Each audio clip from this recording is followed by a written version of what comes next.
Netherlands, 26% of the land lies below sea level. They've spent years developing new ways to deal with it.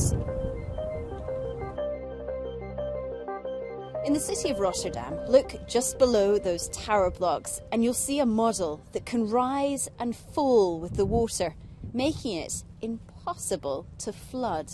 What we try to do is to scale up from the floating homes we already have had for many years up to full-scale neighborhoods, including roads, infrastructures, and in the end we want to build floating cities on the sea.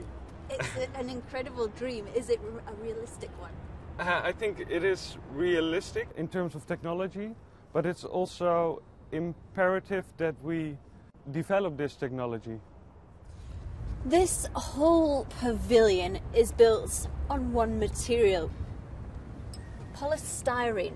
The air is trapped inside the polystyrene, which is what keeps this pavilion floating. And the innovation continues inside. This is ETFE foil, and it's about 100 times lighter than glass, so it's a perfect material for floating structures. And it basically acts like a big greenhouse that can capture all the natural sunlight. So they're not just floating, but they're also more environmentally friendly than other traditional structures. Yeah, we're trying to do most things right here, yeah, and to make a pilot of what the future of floating building can be. Yeah. The availability of water, combined with the lack of affordable housing in places like inner city Amsterdam, make floating homes an increasingly popular alternative.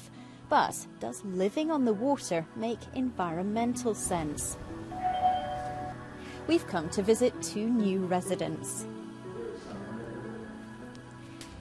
Inside, it's not just about looking pretty on the surface, but utilising the power of the water beneath. It is, because we're using what is called an air-to-heat water pump system, and it takes the temperature of the water with the temperature of the air, and there is a delta between them, and from that delta it creates energy.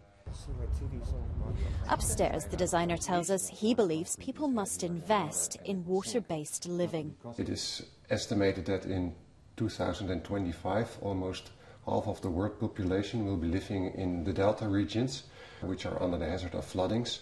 People can either adapt or be flooded.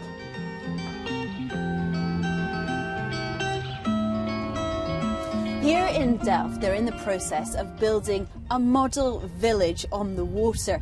This place is a building site at the moment, but eventually it's designed to show the world the possibilities of what you can do with cities at sea.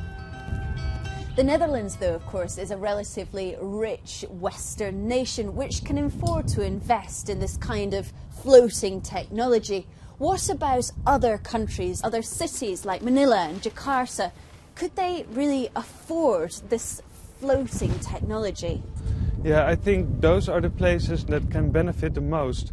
And I think it's very important that we start doing something there now at this moment. Many Asian countries are growing rapidly, so we expect that it will be a very interesting market in the future as well. With pressure from the weather combined with a growing demand for waterproof living, many experts here agree the solutions lie not on land, but out there.